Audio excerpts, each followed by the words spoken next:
Synthèse des contraintes et des propositions au sujet de la loi de finances 2023, c'est le thème des échanges qui ont réuni le vendredi 16 septembre 2022 l'administration fiscale et le secteur privé à la salle de conférence de la Chambre de commerce, d'industrie, des mines et de l'artisanat du Cameroun Sesima à Douala. Chez moi, quand on dit on a soumis des choses au chef, on n'en parle pas. On lui laisse le soin de découvrir et d'en sortir. Il a eu beaucoup de propositions depuis qu'il est arrivé à Douala mardi.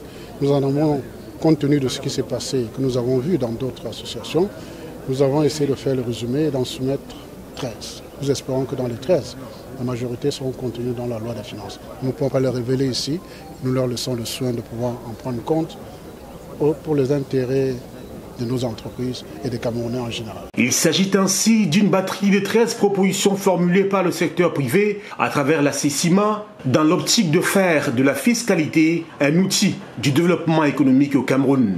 Parmi ces propositions, l'import-substitution y figure en très bonne place. Oui, l'import-substitution est quelque chose de très important parce que vous savez, c'est le domaine où l'État peut élargir l'assiette fiscale. En faisant la transformation de cru, en embauchant le personnel camerounais, ça peut faire en sorte que l'assiette fiscale soit élargie. Nous avons soumis pas mal de projets, comme je vous ai dit, et nous laissons le soin à l'administration et au gouvernement d'en prendre compte et de faire appel à nous pour qu'on puisse l'aider à réaliser ce souhait.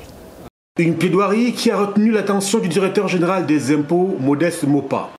Présence ici auprès de la Chambre de commerce, de l'industrie, des mines et de l'artisanat. Nous avons voulu, en relation avec le président de cette chambre et ses membres, traiter également des préoccupations de la communauté des affaires, recueillir leurs contributions dans le cadre de la préparation de la prochaine loi de finances, ainsi que de façon plus large leurs contributions pour améliorer notre système fiscal.